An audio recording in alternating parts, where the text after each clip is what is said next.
I know you're tired. I know you're hurting. And I wish I could say something that was classy and inspirational. But that just wouldn't be our style. Pain heals. Chicks dig scars. Glory lasts forever. Right on. Shotgun. DC right. Flip 90. Dig. On the center. Ready? Ladies and gentlemen, welcome back to another episode of The Bills Guys, a Buffalo Fanatics multicast.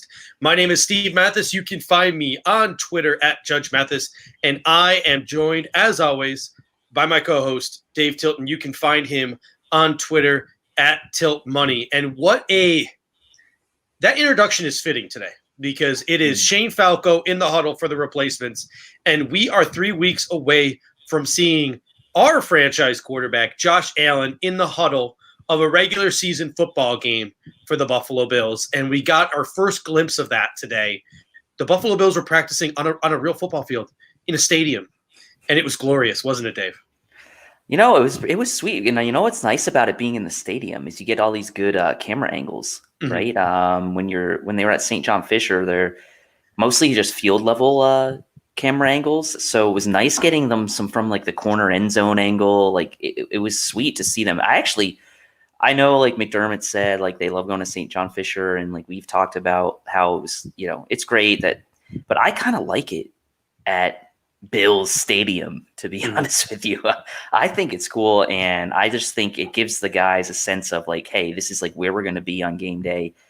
It's nice, at least for now in the COVID situation, that we do get some of these extra little camera angles and some of the plays. So try to take all the little good things about it out of it. So yeah, man, it was really fun. The highlights were good, and yeah, it's going to be a good one today. It's speaking of camera angles, that's Stephon Diggs touchdown.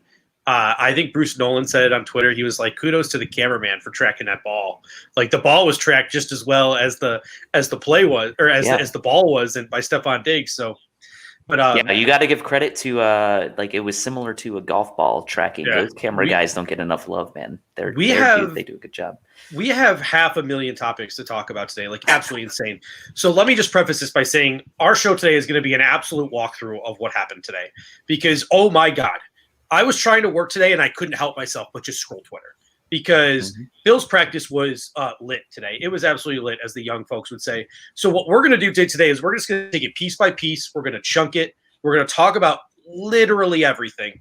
We're going to talk about literally everything. But before we do, we got a super chat here from Davion Price. And Davion, you left a little bit early last week, my man. So say it always, best show on YouTube. You missed it, Davion. You are this month's super chatter of the month. Shoot us an email at thebillsguys@gmail.com, and you, sir, can choose anything you want out of the Buffalo Fanatics store on us. On us. And I'll tell you what, we also have a bunch of regulars in the house again, as always. Dr. Memes in there, Corey Buffalo. We've got Bobby is in the house. Anthony Welch is in the house. Chris Janke, your favorite, is in the house. Elliot is in the house. Juan Castillo. Davion, of course, we already mentioned. Brian Bowden is in the house. Truth to Hearts, of course, is in. Stephen Campione. So we got all of our guys in. Thank you so much, guys, for tuning in. And here's the thing, Davion. And here's how much I appreciate you as one of our regular super chatters. They only really pay for the t-shirts, the $25, the $30 things. But if you want a hoodie, I will split the difference, and I will pay for that back half out of my own pocket. If you want a hoodie, you can get yourself a hoodie. So if you want a hoodie or anything that's a little bit in the $40, $45 range. Bills Guys hoodie? Yeah, a Bills Guys, whatever you want. These premium hoodies are nice, man. Yeah. They're not too loose. Like they're nice. They're comfortable. it's a nice quality item. Yeah. So if you want a hoodie, my man, let us know in a follow-up email, and we will hook you up. So we have a million things to talk about today with training camp, but you just mentioned St. John Fisher, and here's my hot take, and here's something that we got another one. Thank you, Josh. We really appreciate it. Josh Thornton, $5. Really pumped for the season. Go Bills. I mean, like I said, I am just absolutely fired up and ready to go today. Like today's show is going to be incredible because I'm on my 6 cup of coffee today. I'm finally back on the wagon. I got a beer in hand. Oh, so this is gonna be normal Steve tonight. It's gonna be a real good time tonight. But here's my hot take for training camp. I like Rochester's not that far from Buffalo. I really think that training camp should be in Buffalo. Like if the Buffalo Bills wanted to structure it in a way, like their practice field, they can put bleachers on that practice field they have, right? Mm-hmm. And they can do like small group events. They can bring in the local Pee Wee football teams and the YMCA's, and they can do like 2, 3, 4 practices a week, maybe a select event on that really nice practice field that they have set up there. And then once a week, do it in the stadium. And you could pack, I guarantee you they could get 30, 40,000 people a week in there for once a week. Like if they do every Saturday practice, like at the Ralph or a Thursday night practice at the Ralph, like that thing would be absolutely insanely lit. So as much as like I think Sean McDermott likes the idea of St. John Fisher, and I think the Central New Yorkers like the idea of St. John Fisher, I also think that like the reality of the situation is like Buffalo might be like, I don't know, it just might be a better place to just stick at home and stick to where you are. I mean, you got world-class facilities there that the Pagula is built. Why waste it? And that's what I was going to say. You've got all the facilities there. You've got the indoor facility if you need to practice indoors. Maybe even with the COVID situation, you could get 10,000 people in there, and maybe that's all you're going to end up getting in the stadium when it comes time for the season to start. So I just feel like for the players, they're not going to badmouth St. John Fisher. They never really have, but it's got to feel more comfortable to be right there at your facility. You have all the options in front of you, the familiarity with, where you need to be. You've got all the equipment there. You've got this, like the whole staff's there. So if it was me, and like I'm not a player, but if it was me, I'd much rather be there in Orchard Park having training camp. And I know, back in my day, I was an athlete. I was the athlete that sat on the end of the bench. Another super chatter. Yeah, during all of the things. I was the athlete that sat at the end of the bench in high school. But the guys who were really good on the teams, a lot of them went to St. John Fisher to play college ball, and a lot of them hated the Bills being there. Like they did not like it because the Bills were taking up so much of their facility, and they're paying $30,000 a year to go to school because you don't get scholarship at St.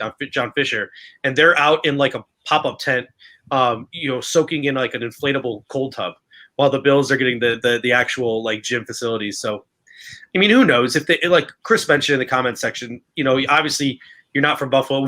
I am actually from Buffalo, but Rochester has a major fan base. Trust me, I know Rochester has a major fan base. I'm just thinking, I think it might be time. But Ted Newcomb, thank you so much for the super chat. He says that AJ Epenesa video is either a sign he's a beast or the O-line is doomed. And that was actually number 2 on my note sheet. So we're going to skip ahead and we'll just start with that one because, I mean, when I first saw that, I was like, whoa. Like we talked about last week, like people were mentioning, like, where's the AJ Epenesa talk? Where's the AJ Epenesa talk? And I'm like, well, he kind of hasn't really done anything. Like he was sort of that guy who was the obvious choice in the second round. He was a first rounder that slipped. He's kind of a lunch pail guy, like not the flashiest of guys in the world, but I mean, damn, pretty stinking flashy. And that's the worst part about training camp is you don't know whether, just as Ted says here with the super chat, you don't know whether you should be happy for the guy who pancakes the other guy or topples the other guy, or you should feel bad about your offensive line. That's why I miss preseason. I want to see AJ Epenesa do that to someone in another jersey. Yeah, and I mean, again, we're getting such magnified opinion here because we're seeing one rep right on the video, and you and I were talking about before we came on the show, like it's kind of far away. There's a couple angles, but like there's also like an argument that can be made that he might have tripped over the right tackle, Winters, that is. Yeah. And the other part of this is, again, it's one rep. Like we'll see what like if there's any reports about how like kind of the rest of it goes, but like. If it was me and I'm thinking about this and I'm trying to like extrapolate what this means, I would much rather have my guy that I invested a second round pick in as a rookie, a young, talented defensive lineman, dominate than the guard that I just signed a week ago or 2 weeks ago that was cut by a team that by all accounts could use offensive linemen. So if it's me, like I'm not so worried about the O-line being doomed because like at the end of the day, like Winters was a guy we just brought in anyway. So if you want to extrapolate from that and say, either he's a beast or the O-line is doomed, it's probably somewhere in between, right? Because again, it looks like he tripped, Winters tripped, but for the long-term prognosis, I'd rather Epenesa be the one dominating in that situation, Yeah. So I mean, let's kick that into the next topic though, because we've seen that's one of the things that's been sort of crazy about training camp this year is we don't know where these guys are actually playing and where they're actually lining up. We saw Brian Winters there against AJ Epenesa. A couple of highlight clips with Josh Allen have shown Evan Bain there at right guard. And then today there's video of Cody Ford at right guard and Ty Secchi at right tackle. And Darrell Williams at right tackle. The both of us have been saying for weeks, and I hate to admit it, but like maybe Jay Spence was right. Like I've been saying, like the Bills aren't going to do what's best. Like it's going to be Cody Ford at right tackle, whether they truly believe he's the best one there or not, because the draft capital investment was there. I've been saying that. And I hate to admit that maybe Jay Spence was right. Maybe maybe this is a different Buffalo Bills team. The theme of this episode is not your same old Bills. Maybe the Bills realize that the best way to win now is to have Cody Ford at right guard and Ty Secchi at right tackle. And Ty Secchi's older. Maybe you can think about kicking Cody Ford out to right tackle in the future. So, like, this is I don't know. What are your thoughts on this? And Ryan, thank you. We appreciate the super chat. It's all right, man. Better late than never. Yeah, and I love the classic just solid Bills logo there as the avatar. So the way I think about this is kind of what I said a couple weeks ago, right? It was when we had the show that was Cody Ford as a right tackle, deal with it, and we were talking a lot about Cody Ford's future. I forgot that was the name of our show. And so I made the statement that, look, if you move Cody Ford into right guard and it turns out that, let's say he dominates there, right? And you end up not missing John Feliciano there. And in fact, it goes the other way and Cody Ford becomes a beast at right guard. And that's how this thing plays out.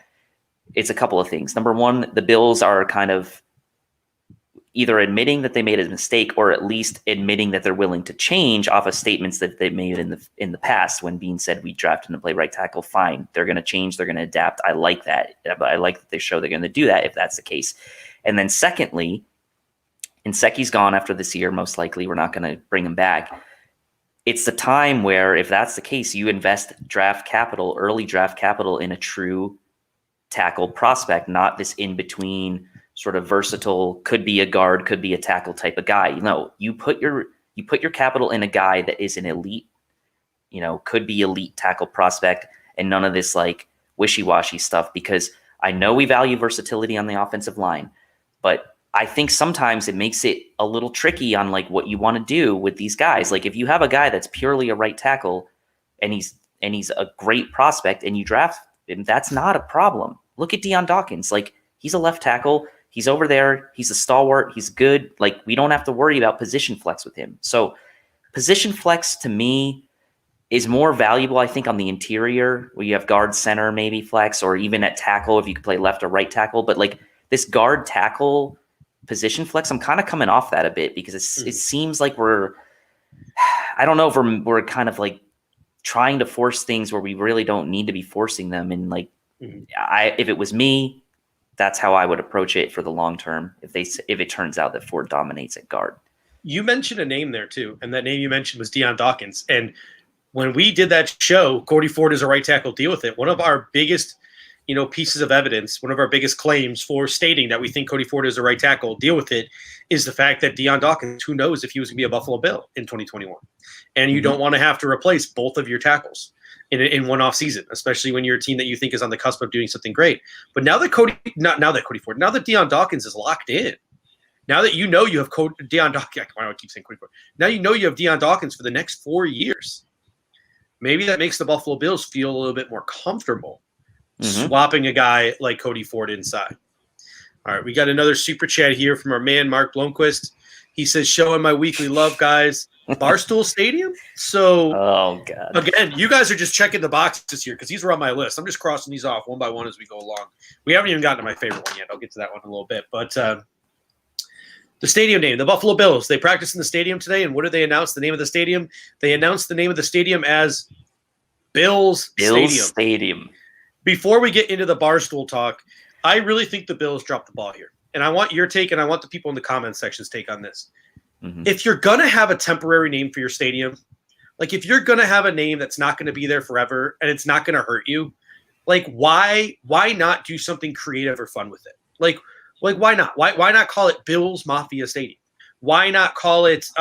Why not pick a local charity in Buffalo? Like, I know that we have the BF Fan Shop, and I don't go to the BF Fan Shop and buy stuff 10% off using the promo code Bills, guys. But 26 Shirts is one of the biggest charities in Buffalo. Mm-hmm. Del Reed is the president of Bills Mafia. Like, why not call it 26 Shirt Stadium? Like, why not go out of your like? You're not hurting anyone.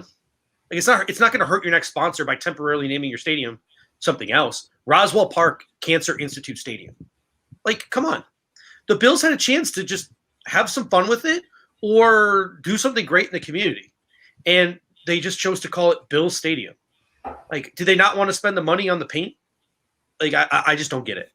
Well, I think it's a couple of things. Number one, I don't think if they're not sure how long this is going to take, maybe they don't want to invest the time in trying to kind of like create,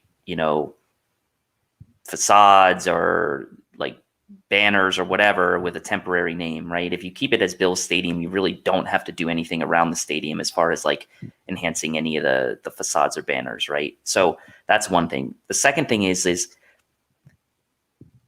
if they don't know how long it's going to be before they come up with a sponsor, it could be, for all we know, it could be this weekend. They could come up with something, and in which case it won't matter, right? The point will be the stadium name will be Bill Stadium for a grand total of like 3 days. So it won't really matter. The other thing about it is like with the 26 shirts or the other thing, I would kind of feel bad in a way if someone like that, like a charity or like a Bills Mafia type association got put in as a temporary name and then it was like kind of taken away from them. Like if it was me, I'd feel a little kind of bad about that. I would still want some kind of association maybe with the team. So maybe the Bills are just playing this like, look, we're not going to get involved with anything. It's going to be generic until we have a true partner and we're going to name the stadium that. And that way it just kind of takes all these other variables out of the equation. So that's my thought on why. But I'm not saying that like I disagree with you in the sense like that it would be fun, to do something like that. Even if they did something generic like with like the weather or like the team in general, like maybe they did like, I don't know, like, something with the, like, I don't know, snowbound state, I don't know, right? Something like that, where it was like a generic name that they wouldn't even have to worry about associating with anyone. But I'm not as big of an issue with this thing as a lot of people are, because we don't know how long it's going to be. I think that's the main thing. We're going to get to the Barstool talk in a second, but first we got our boy Robbie 39 Bowler in the house. He says, hey guys, go Bills. I'm actually going to be on Robbie's show tomorrow night. So go over to, if you haven't had a chance yet, head over to Robbie's YouTube channel. He's already had Jay Spence as one of his guests. It's called Let's Talk 716 Sports. He's got 20 subscribers. Let's boost this up. And Dave, the invitation is up to you as well. If you want to join us tomorrow, I don't know if you're free, but the invitation is sent to you as well to join us for some Bills talk tomorrow on Robbie's YouTube show. So if you guys, get a chance, head over to YouTube, or you're already on YouTube, some of you, subscribe to Let's Talk 716 Sports. Robbie's a great guy, and we're going to be on his show tomorrow night.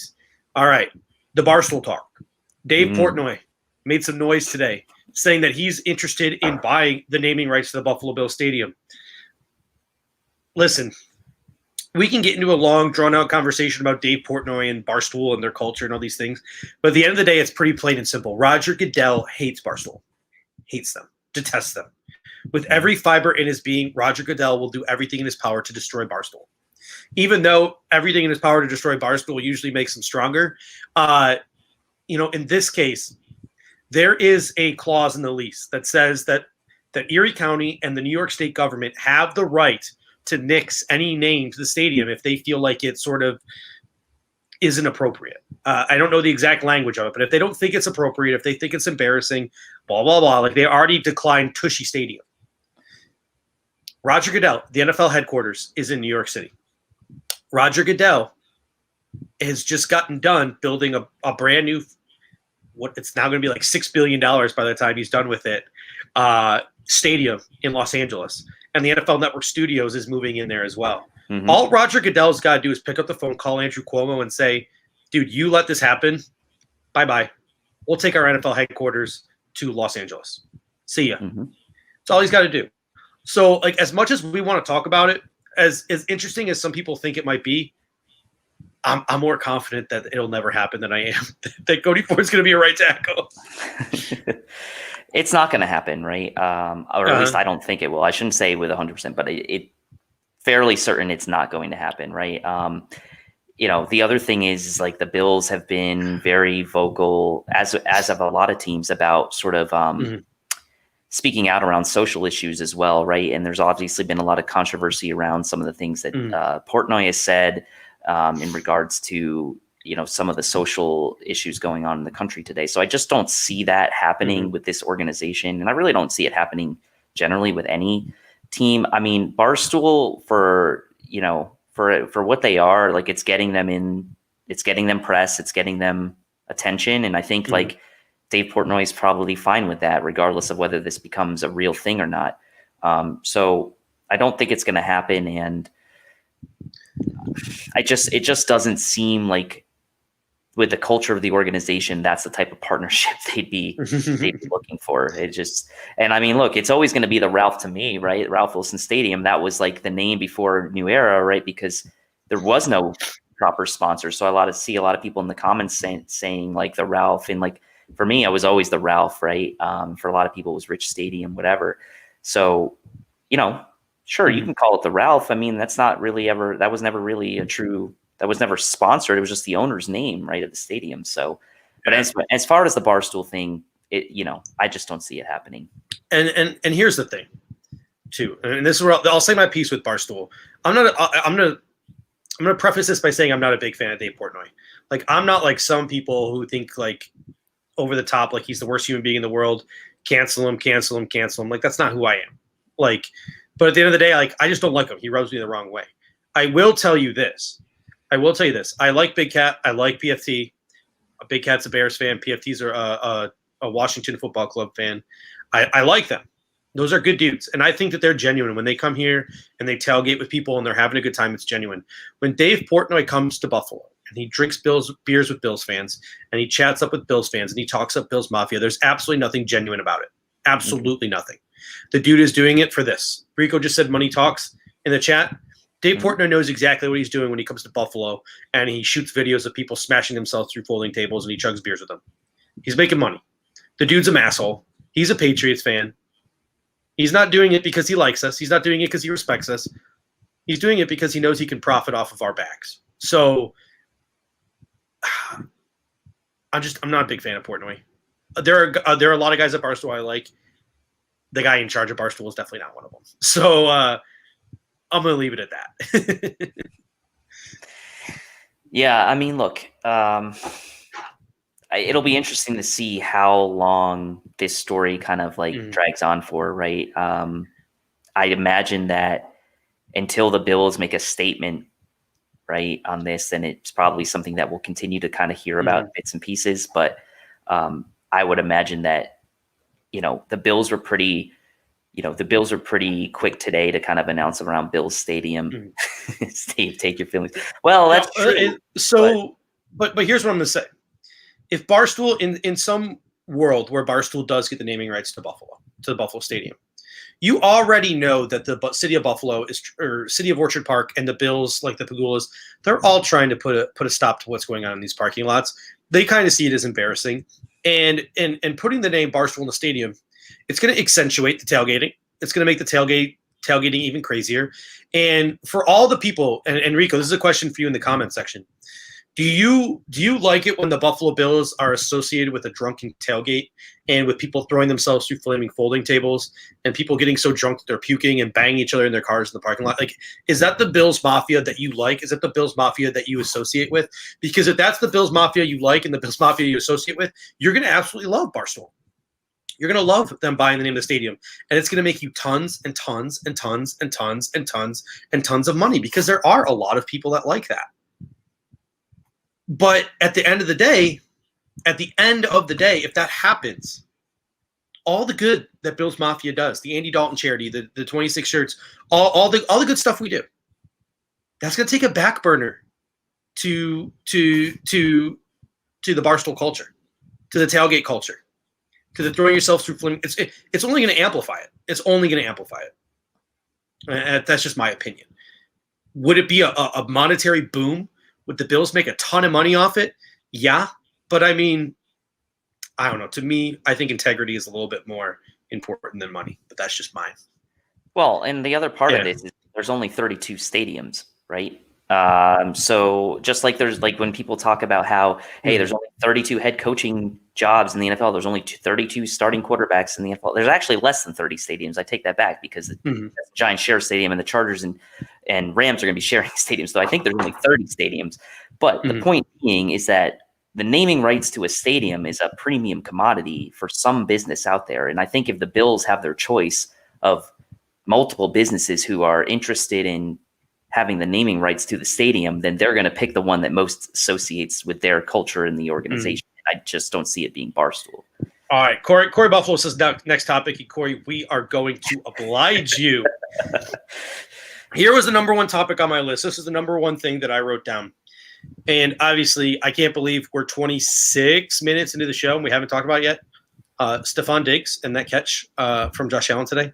Josh Allen went 4 for 11 today, threw a pick. So people said he was staring down his receivers, but I don't care.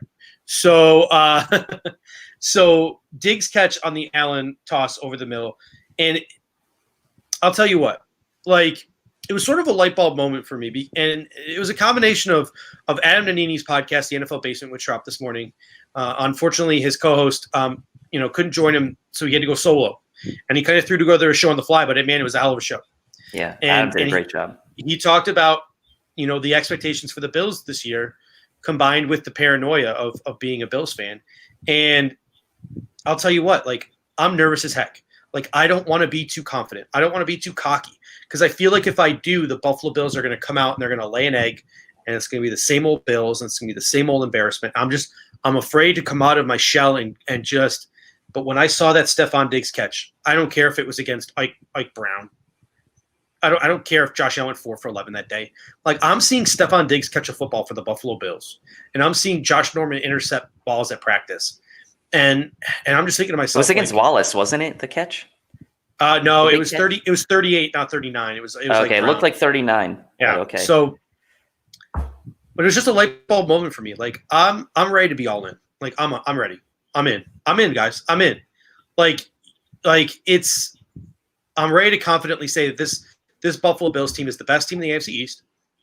I'm confidently ready to say that this Buffalo Bills team is one of the top 10 teams in the National Football League, and I'm confidently ready to say that they're going to win at least a playoff game this year. I'm ready to go because Josh Allen looks, despite the fact that he struggled today, he looks really good. Looks really good. I trust no coach in the National Football League more to prepare his team for his season than Sean McDermott. And just watching Stephon Diggs out there, watching Josh Norman out there, I know he's a little past his prime, but just something feels different. Something feels a lot different. And maybe it was the fact they finally put jerseys on and were stepping foot in the stadium. But it just finally clicked for me. It clicked. It finally did. Well, I mean, what's encouraging is that we've seen him complete a couple deep balls now in practice, right? That's been the most encouraging thing to me. Obviously, going to Diggs, that's special because he's the prized off-season acquisition, right? With the trade, you made the trade to get him, so you obviously you want to see that, and the Bills PR staff, rightfully so, putting these videos and clips up on their Twitter and things like that, showing the catch. Like, sure, of course they're going to do that. But to me, it was encouraging that now over a couple days, we've seen him complete a few different deep balls, right? We saw him complete the one to John Brown early in the week. We saw that was obviously there was no coverage there, but this one into coverage. So to me, that's the encouraging thing because so much talk in the offseason was around could he improve that deep ball accuracy. We already know how much he improved that, intermediate depth accuracy from year 1 to year 2, that like 15 to 20 yard passing. So the deep ball was something we're all kind of encouraged to see now. The thing that I kind of miss or will miss, I think, over the next couple of weeks is, seeing them look sharp on like a series in the preseason, right? Maybe come in for like 1 series, 2 series, look sharp, get out of the game.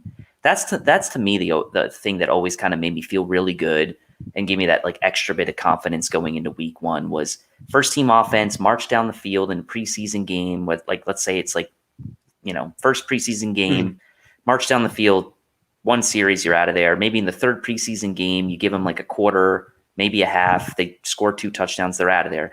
That is the big unknown, I think, for me now is how sharp are they going to be come week 1 without the preseason, and how much can we really glean from the practices and the clips we're seeing coming out of camp? So that's where my head's struggling to kind of like fit the two together, because you would expect that he's going to look good in camp. At least I would expect that he's going to look good in camp. Now, against our defense, that's an even better, test. Obviously, that's like a good test, but it's still not live bullets. Technically, it's not real game action. So I'm with you. I am optimistic. It's the best Bills team we've had in a long time, but I still want and need to see them do it early in the season to kind of keep building that confidence for me. Yeah. I mean, I just don't care. I'm all in, baby. I'm all in. I'm all in, because the first two games of the season are against the Miami Dolphins and the New York Jets. And our boy Kevin Gerard even said it in the BF family chat today. He said, "Listen, this team has, the team has what, like 4 new offensive linemen, like 5 new players on defense, like all these new coordinators, like in a COVID shortened off season. In New England, they are right now rotating. Sean McDermott came out and said Josh Allen's going to get so many reps because like there's just such a short amount of time. And in New England, they're rotating Cam Newton, Brian Hoyer, and Jarrett Stidham with the ones. Like, I mean, come on. The New York Jets have Kevin White coming in for a wide receiver visit today. Kevin White, the 7th overall pick in the draft like 10 years ago, is coming in for a visit for the New York Jets today. Didn't they bring in Moncrief as well for a visit? Yeah, I thought I saw that too. They just signed Chris Hogan. So here's what I'm going to say. If you are confident, ladies and gentlemen, the Buffalo Bills are going to win the AFC East. If you feel confident that the Buffalo Bills are going to win a playoff game this year, smash that like button. Because if you don't, you're not confident. You're saying, if you don't smash that like button right now, you're saying that you don't believe in the Buffalo Bills. Smash that like button. Blackmail. Right, that's blackmail right there. I'm not beneath. I'm not beneath multicast blackmail is what you just did. I think that's a first. Also, Rick James from the grave in the chats dissing my glasses. What I'm saying, what I'm doing with this glass choice here, and it looks a little ridiculous with the headphones. I understand, but I'm an educator. I educate America's youth, so I'm going for like the professor look. I'm going for the professor look with these like the thick brims. Or I look like a serial killer. It's up to you. But I think I look educated. Yeah, you do. You do. Bobby Ray says, like button smashed. Thank you, Bobby. Appreciate that. All right. Always. So, ladies and gents, let's move on to the next topic now, because we just have like 100 topics. 100 topics to fire through today. Are we going to go with what Adam Shepard's saying in the comments section? Because I know that was on your list as well. I'm not going to lie to you. I don't see it. Pull it up. Let's see. All right. Yes, that is on my list. It's on page 2. It's on page 2, but it's on my list. So let's flip over to page 2. Flipping the page, ladies and gentlemen. All right. So the kicking battle. We talked about how on the first day, Tyler Bass was the only kicker that kicked. He went 6 for 9. He looked okay, but there were some accuracy issues. Like there was definitely some pop on that leg. The next day, Stephen Hauschka came in. He was drilling them. He was looking good. But they were in the stadium today, and both guys were kicking. And from the reports I read, Tyler Bass was kicking them real nice from 50+. He missed 1 from 44. And you had Stephen Hauschka, who was missing them from 50+. And everyone in attendance said there's just a different pop to these guys' legs. Like the ball just comes off their legs different. So I'm starting to think that Stephen Hauschka's leg might be dead. Like it might be shot.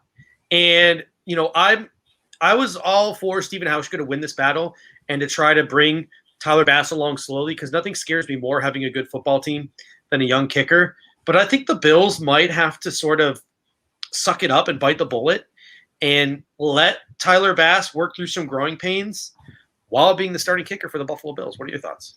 I absolutely agree. I mean, all you have to do is look back at last year and see what the trust level was that they had in Hauschka. I mean, you could say he was injured, you could say whatever, but are we really going to be worse off this year with Tyler Bass kicking than we were with Steven Hauschka last year? And like, I like Steven Hauschka. He was a really good kicker for a long time. He went to my alma mater, NC State. I mean, I love the guy. He's a great kicker, but and he's one of the best kickers, honestly, historically of all time from an accuracy perspective. But you know, there comes a time where, and I said this way back when, you get rid of a guy a year early rather than a year late and let this guy that's a rookie with a big leg to kind of take the job and kind of go through his growing pains. I have a feeling that Tyler Bass is going to be the starting kicker. And I don't know if it was a sign or what, but my dog has a lot of toys. She's got a toy basket with like probably 30 toys in it. She's not really much of a toy dog anymore, but today she went over to her toy basket, dug through it, and pulled out one specific toy, and it was a stuffed bass, stuffed animal. So that's all I needed to know, that it was a sign that Tyler Bass is going to win this kicking job. And I believe, I can't remember who it was on Twitter. They said it was like Tyler Bass's kick sounded like a driver, and Hauschka sounded like an iron, like to do a little golf comparison there. So I want the guy with the lively leg. Let him work through any issues or accuracy problems. But the guy hit from 50 plus, I think, on all of his kicks today. So, hey, I mean, this is all we have to go by. There's no preseason, so yeah, he's going to win the job. Can I just talk about how great this is right now that we get to talk about like actual things that we're seeing on a football field and not projections? This is awesome. I hope you guys in the chat are having fun, and I hope you guys in the chat let us know who you think is going to win the kicking battle. Like, let us know who you think of the thing. Stephen Campione says, if Bass is even close, you got to go with him. Rookie contract, huge leg. A couple of people have said, who does the tie go to? A couple of people have said, who's the tie go? Tie goes to Bass. Tie goes to Bass, definitely. I think even if Steven Hauschka wins the job, if it fits within the margin of error, like Bass is just close, I think the job goes to Bass. Yeah, if they have the same stats every day, you know, like if they're both 6 for 9 every day, if they're both 7 for 9 every day, I mean, why would you not go with Bass at that point, right? I mean, even if Bass is a little worse, but he's making some longer ones, I think you still go with him in that case. Like you said, even if the margin of error is close enough, you go with him. All right, let's transition out of the punters, because I know that the Hump Day Hotline had some fun with punters last night, but you know me, I gotta get my 2 cents in here. Oh God, this really chaps your ass, this punter battle. I know. Oh yeah. So, well, you know, I take back everything I said, because Lachlan Edwards apparently looks just like the Nigel Gruff from The Replacements. Mike Catalana with the best tweet he's ever had his entire life. Mike Catalana. Wow, like, big praise. I like Mike. Like, he's a good dude, but like he's a very like laid back guy. And that tweet today was just an absolute bomb drop. If anyone hasn't done it, go find Mike Catalana on Twitter, and give him a give him a like, because or give him a follow, because you know he's the Bills sideline guy during the preseason. He works in Rochester, does a lot of training camp stuff. Real nice guy, and he had the tweet of the day today. He put a side-by-side picture of Lachlan Edwards and Nigel Gruff from The Replacements, and my gosh, do they look similar? But round one goes to Bojo, because you know every time I consider getting rid of my athletic subscription, they do something that reels me back in. And you know, I like Joe B and Matt Fairburn, like they're just top notch. Like they're absolutely top notch. Great. Yeah, they're great. But my biggest issue with them is like from June to August, they're non-existent. Like they just don't. They like take a 2-month vacation in the middle of the summer when I want to talk about Bills the most. They just take them somewhere off. And it's no offense to them. I'm sure they have a life and they enjoy it. But like for me, like, dude, Bills. Like, so every summer I consider getting rid of my athletic scholarship subscription. And then they come back to training camp and they start writing and they start posting content. And I'm just like, yep, that's why I pay the $5 a month. That's why I do it, because Joe B literally tracked Bojorquez and Edwards punts today, hang time and all of them. And he said that like he could put them side by side. Here were Bojo's punts in distance with hang time. Here were Lachlan Edwards punts with hang time. The yards were pretty much the same for the two of them, but Bojorquez was like doubling Lachlan Edwards' hang time. And the Buffalo, what have we heard from expert after expert after expert? What the Buffalo Bills value is hang time. So this job is going to Bojo, and I'm fucking pissed. I'm pissed because Bojo sucks, and I don't care. I don't care. Like, I don't believe he's going to put it together. He's gonna have some shitty punt. It's going to cost us a game this year, and I'm going to be pissed because he sucks. Yeah, and this sounds a lot like what you said last offseason as well. I love Brandon Beane. I love Brandon Beane. But how is it a guy who's so smart at literally every other position? A guy who turned Andre Holmes, Zay Jones, and Kelvin Benjamin into Stephon Diggs, Cole Beasley, and John Brown. How is a guy who turned that into that? How is a guy who drafted Tremaine Edmonds to replace Preston Brown? How is a guy who does all of these things? How is a guy that is this smart and this capable? How has he had 3 years and he hasn't considered a veteran punter, a guy who's maybe done something in the league and proven himself? We drafted Jake Fromm in the 5th round, and Jake Fromm is throwing absolute ducks all over the practice field. He looks terrible. We could have had Braden Mann from Texas A&M, the guy who the Jets replaced Lachlan Edwards with. Brandon Beane, I love you, but what are you doing? What are you doing? It's fucking pathetic. Look, man, we all have weaknesses, and clearly the weakness of Brandon Beane is finding a punter. I mean, Bosher's sitting out there. We were banging the drum for him. Didn't bring him in. Jake Schrum. I mean, I know Joe Miller is big on him. We were talked about him even last offseason as well. So for whatever reason, there's this love affair with Bojorquez. And like, yeah, okay, you can like Lachlan Edwards is a veteran, great, but like, he's not better than Bojorquez. I mean, so to me, this is not really different than what we were just dealing with Vedvik and Bojorquez. It's the same. It's just like, okay, Bojorquez maybe has a leg up on Lachlan Edwards. Bojorquez had a leg up on Vedvik. Like, I don't know. Maybe hang time is all they care about. Maybe they just don't want teams to be able to return punts on them.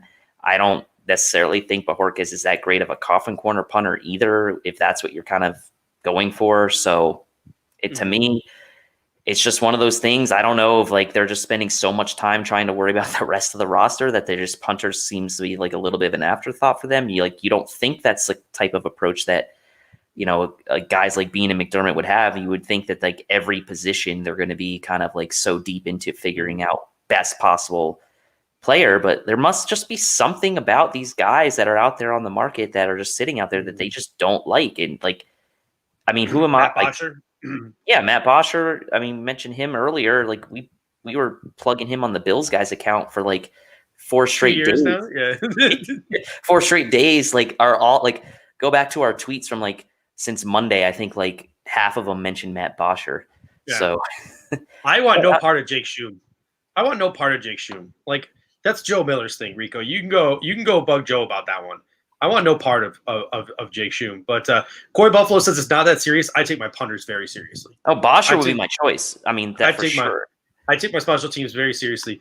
Elliot says Beane is greater than me. Yes, he is. I'm not questioning that. But all I'm saying is the dude's had 3 years to bring in a punter. Like, what's going on? Like, it's his kryptonite. I think a Bojorquez versus Bosher competition would be good, right? Then you can really see if Bojorquez can live me an actual legitimate veteran. Like, if Lachlan Edwards was like a middle of the pack punter last year in the National Football League, he kicked the most punts in the league and he had the most yards. Like, I don't care. He had the most yards because he punted the most. Kicked the most punts in the league because the Jets were awful. That's why. Yeah. Bojo gets the job done. He's analytically speaking the worst punter in the National Football League. Like the analytics, they have a chart with all like the graphs, and Bojo is like in the negatives, while like every other punter in the league is in the positives. There was like one punter in the league worse than Bojo last year. And Juan, listen, Juan, I love you. You used to be an all-line coach in Buffalo, lots of respect. But you said, did you not see that dime from through to Duke? I really hope that's sarcasm because that was a Peyton Manning, a 45-year-old Peyton Manning era duck that he threw out there to Duke Williams. Straight Mallard out there. Yeah. Duke Williams. Kudos to Duke Williams for making that catch because, woof, that was a prayer that Jake Fromm threw up. A prayer.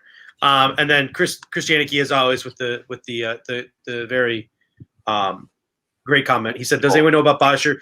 The reason why Matt Bosher is not Atlanta Falcons punter is because he did have he did have a groin injury last year. So who knows? And according to Nate Geary from WGR, he's an indoor punter, and Nate Geary wants something to do with indoor punters. Me and Nate, I love Nate, but me and him got like, I was salty yesterday on Twitter. I was salty. I was super salty. And like Nate came at me, and I was like, Nate, you're right, but I don't care. I was like, I don't give a shit. Like, Nate, I don't care that you're right. I don't care. Give me whatever stats you want. I'm mad. And then literally like we were just both like, he was like, dude, I'm talking to a wall right now. I'm like, yep, you are talking to a wall right now. There's no getting through to me. None. That's Twitter. I wanted Matt Bosher. You don't tease me by bringing Matt Bosher in for a visit and don't sign him. You don't do that to me, Brandon Bean. You don't do that. All right. Let's move on from punters. Yeah. So someone was mentioning, a lot of people are mentioning Duke Williams. Someone mentioned Gabe Davis earlier in the chat. Let's talk about wide receivers a little bit. Let's talk about wide receivers because Gabe Davis made a big play today. Andre White in the slot caught a nice slant pass from Davis Webb of all people, which is something else I want to talk about. Like they're mixing some weird personnel groups over there in training camp. But Davis Webb to Gabe Davis in the slot on a slant, and he outruns Trey White for a touchdown. I mean, I'll tell you what. Watching Gabe Davis in a Buffalo Bills uniform, like dude looks like a grown ass man out there. Like he is a big boy, something that like we haven't seen from this. Like we had Andre Holmes who was tall, and we had Kelvin Benjamin who was tall and very girthy. Like we haven't had a legit big boy wide receiver since like what T.O. Eric Moulds. Like Gabe Davis looks like a boy, like a man out there, a man amongst boys out there. For all you Marvel fans out there, if you remember Infinity War when Drax goes like, "You're a dude, this guy's a man," like when he's talking about Thor, like that's what I'm talking about with Gabe Davis. Like he is a freaking beast, like out there. He looks like Eric Moulds. He really does. Yeah, Elliot likes my use of the word girthy, but like so Gabe Davis had a big day, and Sal Capaccio was like the first one on. He's like, Gabe Davis is blowing up today.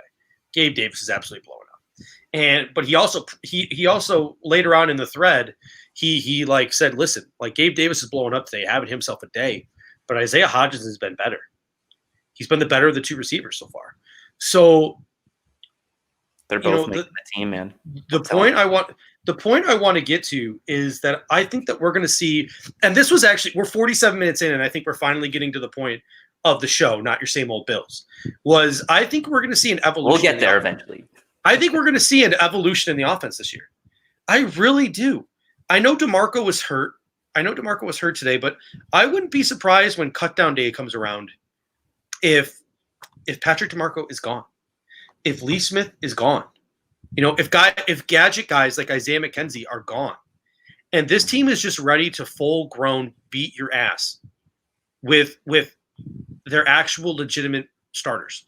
Like Diggs and Brown and Beasley and Davis and Hodgins and Knox and Moss and Singletary. If this offense is ready to just take the next step, and we don't need gadget guys. We don't need these guys who are going to be in the field for 5% of the plays. Nope. We need a fullback. We'll bring our defensive lineman in to play fullback. We don't need a fullback in this offense. We don't need it. We're too good. We don't need a tight end who's practically a tackle. We're too good for that. Like we're finally. I feel like. Forever and ever and ever, this team has always done things, whether it was Dick Duran or Mike Mularkey or Greg Williams or Rex Ryan. They're always in love with these lunch pail guys and these gadget guys. I think that this might be the evolution of the Buffalo Bills offense. We might see it where it's just like no longer is it the gadget guys and the lunch pail guys. It's just the guys, the football players, you take the talent. You take your stars and you let them do the plays that these so-called gadget guys would do. Thank you, Zach, for the super chat. I think he agrees. I think Zach agrees with this. So here's the thing. I'm taking that as a full endorsement of this take. Yeah, it's like my mind is blank. Stephon Diggs with the Vikings did all the gadget plays. Tyreek Hill with the Chiefs does these plays. A.J. Brown for the Titans last year did these plays. Deebo Samuel for the 49ers did these types of plays. Julian Edelman does these types of plays for the Patriots. Like these teams that have good offenses are using their primary receivers to run these types of plays, whether it's these sweeps to Tyreek Hill or these, interesting, touch passes. They do it to Tyreek Hill. They do these shovel passes to Kelsey. Like, they use their star players to do whatever play they want to do. They don't have to have a specialized guy to do it. And the Bills may now finally be in a position where that's the case with them too. They have Diggs who can do things like that.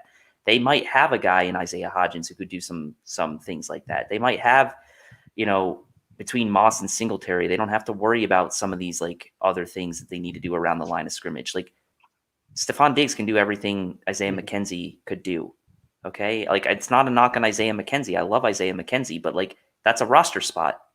So the star players need to be able to do all the plays that you need. You don't need to have one specialty guy. The only exception I would make to that rule is if it was someone who was like a really good kick returner or punt returner. Then I would have that guy on the team for that reason.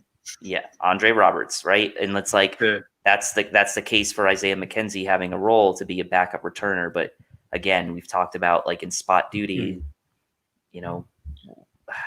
you don't want to necessarily have to put Beasley or Micah Hyde or someone like that back there. But Tywan Jones could return kicks if need be. Cole Beasley could probably return punts. And now Cole Beasley's not your number 2 receiver anymore. He's your number 3. So maybe you feel a little safer putting him back there on punt returns, especially if Gabe Davis turns out to be really good. Then you can probably afford to put Cole Beasley back there on punt returns. But yeah, we got to mention our guy Chris Janicki at least once every show because he's always lighting up the comment section. He says, "I'm curious if you guys think Gabe Davis or Hodgins will be okay on special teams. That's going to help them secure a spot on the team with such a deep receiving core." I don't know about Hodgins. I can't speak to Hodgins, but I know in the pre-draft process, Gabe Davis was getting a lot of love for his special teams ability. Like, Gabe Davis might actually have the ability to be a gunner, but the X factor in all of this is Tywan Jones. And that's actually, we're going to get into Zach Moss next because I want to talk about some Zach Moss. And another guy who could have his, could be out the door is TJ Yeldon. And we're going to talk about Zach Moss again in a second. But Tywan Jones, like Heath Farrell came out and said, listen, Tywan Jones and Saran Neal, the combination of those guys, I think those two are going to be the best combination of gunners in the National Football League. Like, I'm fairly confident that they're going to be the best combination of gunners. And that was Robert Foster's role last year with Saran Neal because Sonoris Perry wasn't doing that from the running back position. He was a different type of athlete than Tywan Jones. He's not the speed guy. Couldn't gun. So you have 2 gunners now, which means that your wide receiver doesn't necessarily have to be a gunner. They can play a different role on special teams that maybe they don't need to be as fast or like as, agile or whatever. So maybe Gabe Davis or Isaiah Hodgins with their size and physicality can play a different role on special teams than gunner, which is the role that Robert Foster made the team last year playing. So it's definitely something to get into. Special teams is definitely going to play a role. But again, and I love Sale. So please, no one think, I'm going to again pray before I say this. Sale Capaccio was on WGR yesterday. He was talking about I think that Andre Roberts might get cut. Like, Isaiah McKenzie can return kicks and Micah Hyde can return kicks. Like, no, he's not. No. I'm sorry, Sale, but that's just like, what are you saying? Come on. Like, are you just trying to get some like impressions on Twitter with that take? Like, what that's awful take. He's not getting cut. We're not going to go into the season with Isaiah McKenzie, Tywan Jones, and Cole Beasley and Micah Hyde as our kick and punt returners. Nope. In what world? It's not going to happen. It took us so long just to get a guy like Andre Roberts in the door. We're not going to let him go now. I mean, we struggled with the return game for how long now? I mean, to McKenzie the year prior, we had just random people back there before Andre Roberts stepped in the door last year. I mean, it's such a like unappreciated luxury to have a guy like Andre Roberts on your team. And I think a lot of the fans and a lot of people that watch our show agree with us that like he's a good kick returner, and he's 2 years removed from an all-pro season, and he was hampered by an injury early in training camp last year, and he still ended up being like top 10 in pretty much every return category last year, even missing 3 games. So it's a luxury to have Andre Roberts. He shouldn't be cut. Yeah, I mean, Carmen Pagano right there. He said that team's game plan against Roberts. Lock. Absolute lock. Both Tywan Jones and Andre Roberts are roster locks this year. Like, they're both going to be on the team, whether we like it or not, which let's shift over to Zach Moss now. First of all, Zach Moss said in his press conference today, yeah, no big deal. I can I can squat 600 pounds. No big deal. No big deal. And you have Joe B and a couple other people saying, like, writing articles today saying, like, this dude's nimble. This dude can catch out of the backfield. Something we've been saying for, I don't know, Jeff, since the pre-draft process. How long we've been saying that Zach Moss can catch a football? At least since probably February. Yeah, at least it's February. I have a Utah jersey. I have a Utah polo to prove it. Thanks, Dave. But listen, this dude can do it all. Like, he's an every down back. My biggest concern was in a COVID shortened off season, whether Sean McDermott, like the way he talks about rookies sometimes, was going to want to put these guys in. And apparently that's not a problem because he is just doing everything he can do at training camp to impress everyone who's watching. So if Zach Moss is going to be the freaking man in the backfield with Devin Singletary this year, the way that we utilize running backs this year, we don't need TJ Yeldon. Like, if it's going to be like last year, I'd rather cut TJ Yeldon and keep a seventh receiver. I would. Like, you could, like, I like TJ Yeldon. He's a good veteran NFL running back, but, like, we could easily pick a guy off the street or we can sign a veteran because you could probably pick up TJ Yeldon if you need to. TJ Yeldon back up. Like, you don't need him on your roster, at least not this year. So if Zach Moss and Devin Singletary are going to be your studs and you're confident that Zach Moss is going to be doing it from day one and there's no concerns over his knowledge of the playbook, bye-bye, TJ. Like, we don't need you. We don't. Tywan Jones is RB3 who can play special teams. Let's keep 7 receivers. Let's keep Darryl Johnson, who apparently has been having some really good games. So let's keep that 9th defensive lineman. Bye-bye, TJ. We don't need you. We don't need you. Like, running back's probably one of the easiest positions, if not the easiest position, to pick a guy up off the street and bring onto your team. Like, I'm not saying that to be like disrespectful. I'm just saying, like, you can find a running back that can contribute on special teams and be your third running back pretty much as easy as you can find any other position. Let's talk about the backup quarterback position for a little bit, because one of my hotter takes last week was maybe the Bills cut Matt Barkley and keep Jake Fromm. I'm taking all of that back. All of it back. It's all coming back. Back it up. Back it on up. Pretend like I never said it. Matt Barkley is QB2 and will be QB2 this season. Jake Fromm sucks, apparently. Like, he's just not looking great. Like, I'm not saying that he can't develop and turn into something, but woof. The reports on him are that he has not been great. And also Sean McDermott said he's not going to get that many reps anyway because of a COVID shortened off season. So between Davis Webb or Jake Fromm, they're going to find someone they're going to cut them both, and one of them will make it to the practice squad, if not both of them. So I take back everything I said. Rick James is obsessed with my glasses tonight, but I take back everything I said about Jake Fromm possibly usurping Matt Barkley. Like, it's just not going to happen. It's not. So pretend like I never said it. I'm taking that one back. If you want to remember that I said it, I'll take the L. But yeah, to me, 2 quarterbacks is the way to go. I want those roster positions for Duke Williams and Isaiah Hodgins and Darryl Johnson, all these guys. I want the roster spots for them. I don't want it for some guy who's not going to play football this year. Two quarterbacks and 1 guy in the practice squad. That's all you need.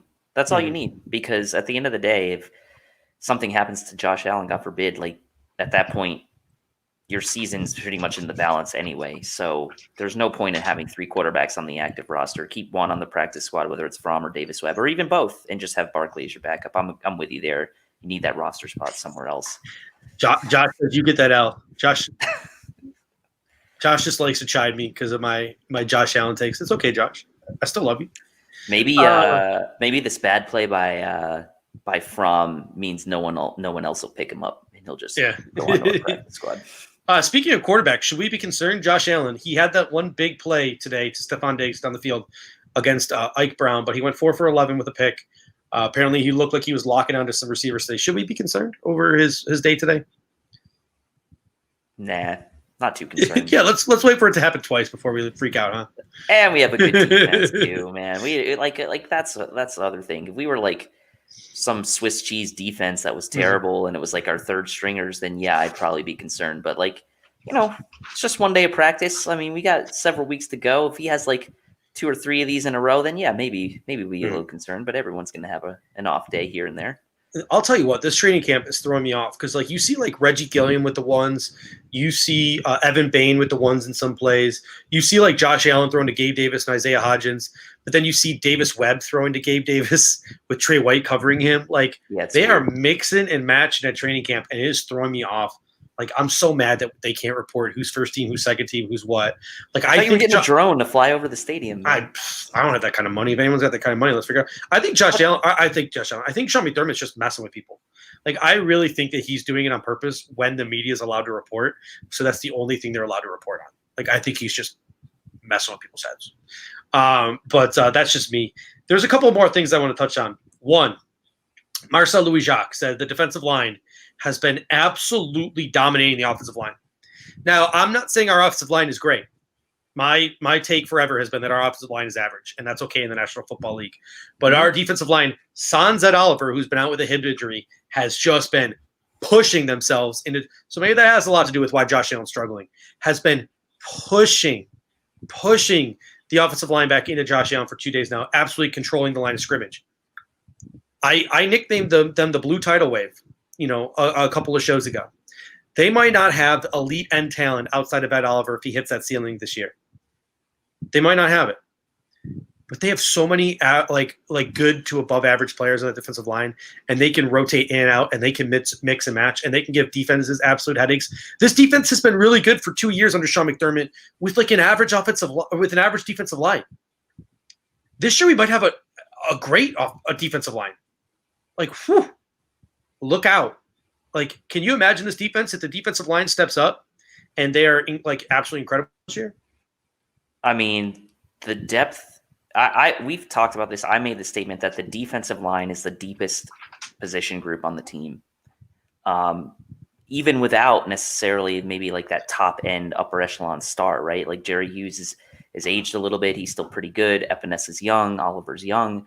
Addison, free agent signing. We'll see what he can do. Quentin Jefferson, I think he's got some good potential. Like, so as a group, there's just so much to like, and like there's never going to be any issue of fatigue or tiredness when it comes to this line during the season because of the rotation that we have. There's always going to be someone fresh on that line coming after that quarterback in the third and fourth quarters of games.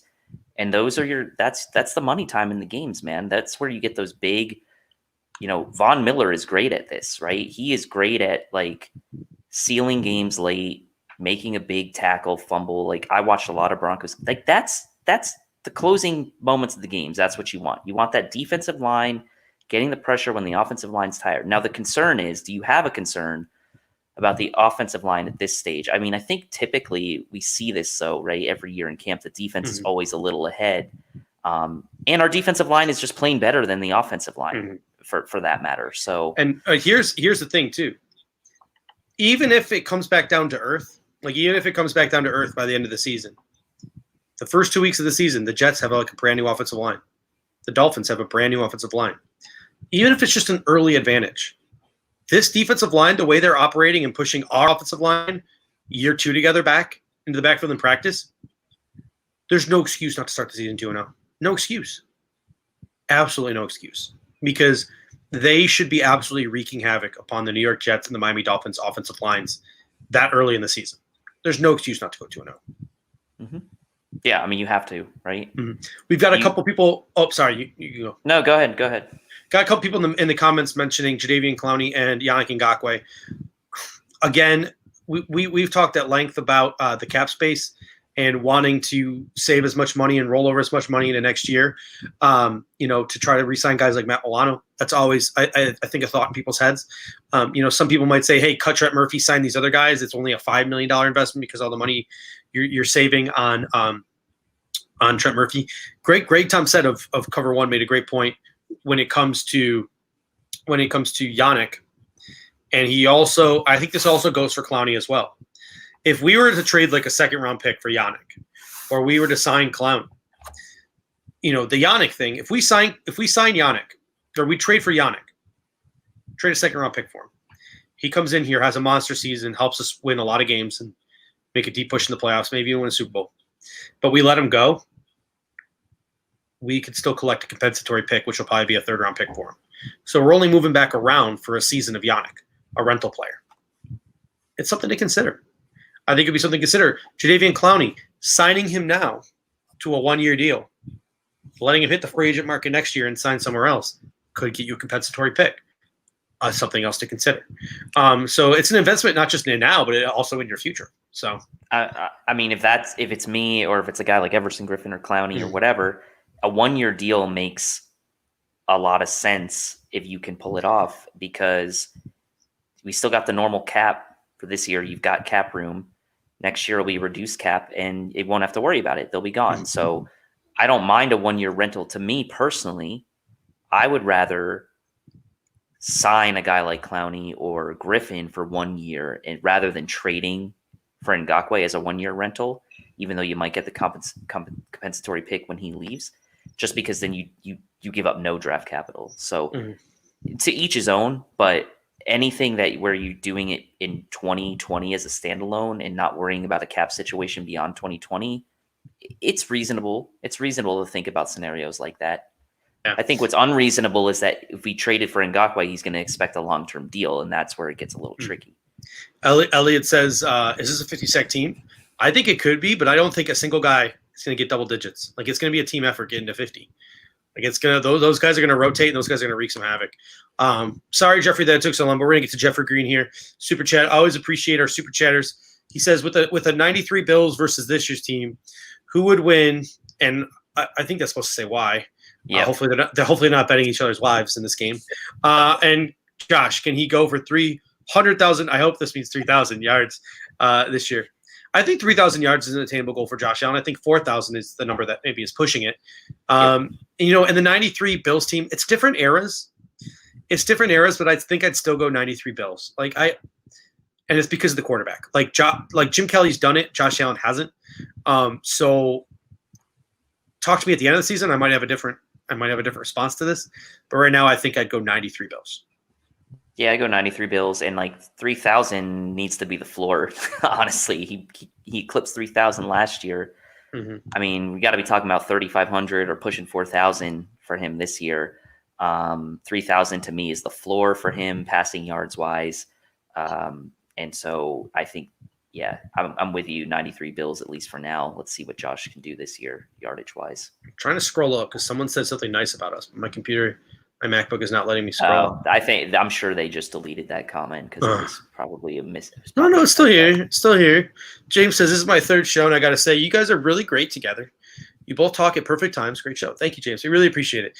It's actually really funny. I was just thinking about this the other day because yesterday on the Hump Day Hotline, Joe Miller said, this is our 8th show or whatever. This is our 8th show together or something like that. And when we came to Buffalo Fanatics, our first show at Buffalo Fanatics Day was our 100th show together? It was close. I think our first show with Fanatics was our 100th show. It might have been. Or maybe our first vidcast was our 100th episode. No, that's what it was. Our first vidcast was 100. So, either way, we're pushing 150 shows now. And no offense, Dave, if people would have asked me when we first started this thing, a year and a half ago, if we'd still be kicking around a year and a half later, 150 shows in, I would have laughed. I would have said, what are you talking about? People don't know our origin story, and it's a great story. So me and Dave started podcasting for this little unknown network called the Pulse Podcasting Network.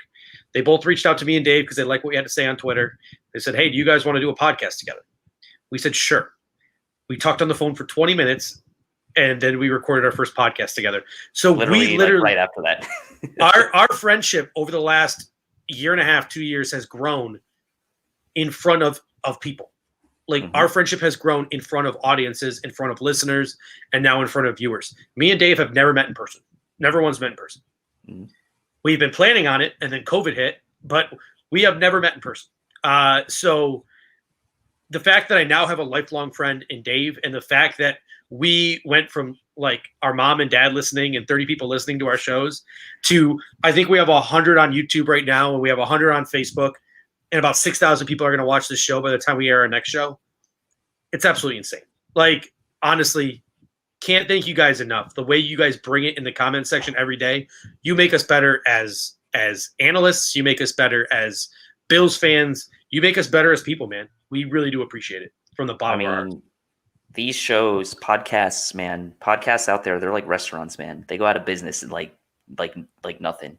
So the fact that we've been able to do this, starting out of that podcast, not even ever meeting each other. We're supposed to go to the draft. That got canceled. Supposed to go to your wedding. That's getting probably moved. Yeah, Like, that's there's canceled. all that's we're still getting married. There's just not gonna be anyone there. Yeah, exactly. So it's been a great ride, and honestly, I remember those early days where we like crossed like, oh, we got, we were checking on Anchor and it was like, oh, we got like 50 listens on this. And I remember that first show we got like 100 listens. We were like freaking out. So the thing I will say about it though is like we're always trying to get better at what we do. We've got a lot of support from Rico, Bobby, and Pierre to let us kind of do what we want to do here.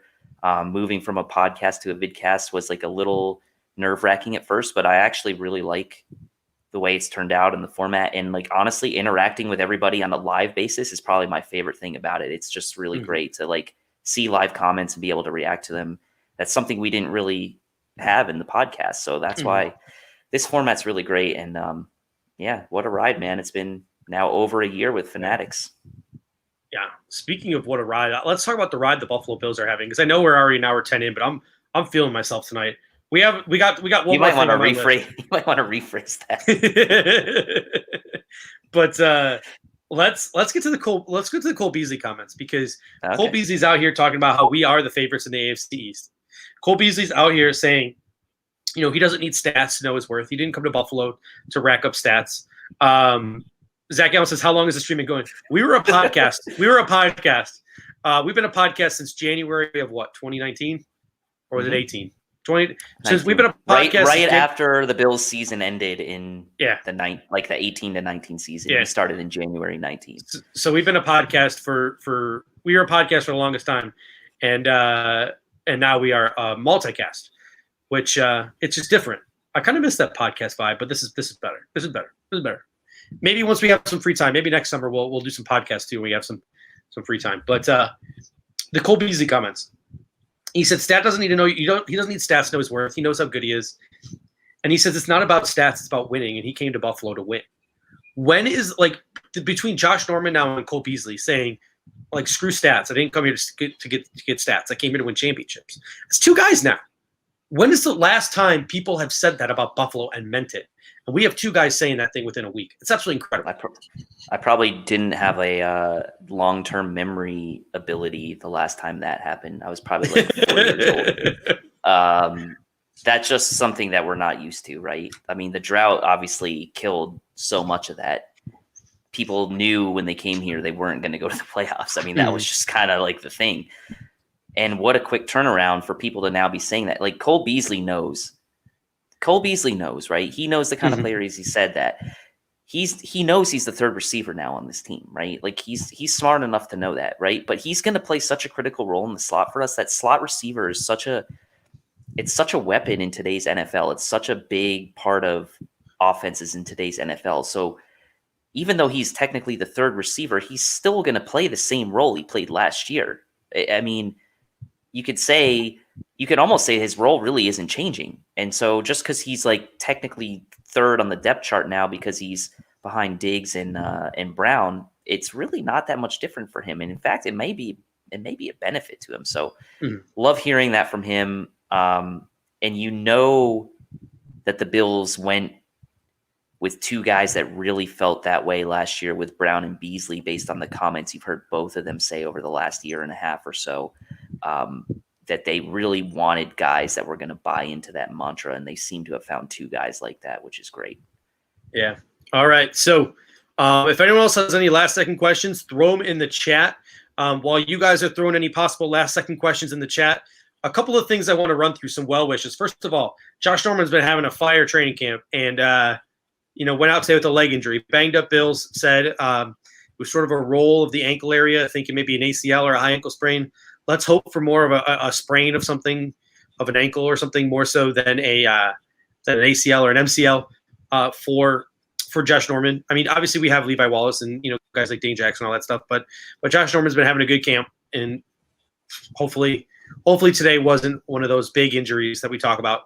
No one has really sort of put that sort of bad juju on it, like, like we could be in trouble. No one's really, usually when something's really bad, people will say like, oh, this was really bad. We would have heard something. Yeah, I think we would have heard something by now. So hopefully maybe he misses a week or two or a couple weeks, but hopefully nothing too bad for Josh Norman. Speaking of Injuries, former Buffalo Bill Kevin Johnson, player landed on him today at Cleveland Browns training camp, lacerated his spleen, liver, kidney, something like that, something not great. And he's in the hospital right now. So prayers up to Kevin Johnson and prayers up to Ron Rivera.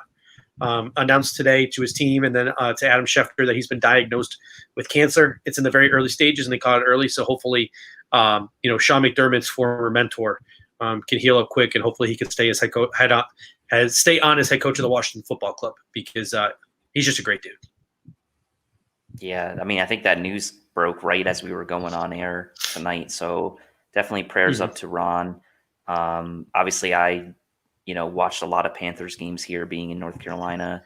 McDermott, obviously, with the close connection to him. And just Ron Rivera just seems like an overall good dude, good guy. So nothing but wishing the best to him as he tries to battle through this.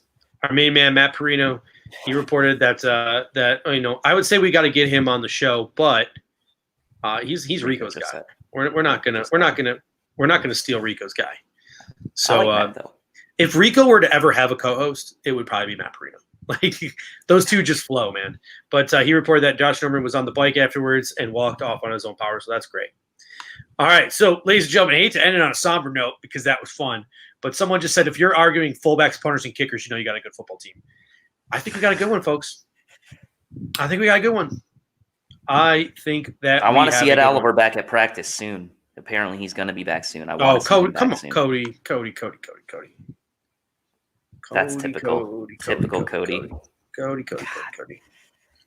Well, speaking of which, Rico did crush us in the polls. So thank you to everybody who voted for the Bills guys as far as your favorite Buffalo Fanatics video show. So all of you who voted for us, thank you. All of you who voted for Rico, I get it, but we would have appreciated the vote. I voted for Rico, so it's not bad. All right, so ladies and gentlemen, until next time, go Bills. Go Bills.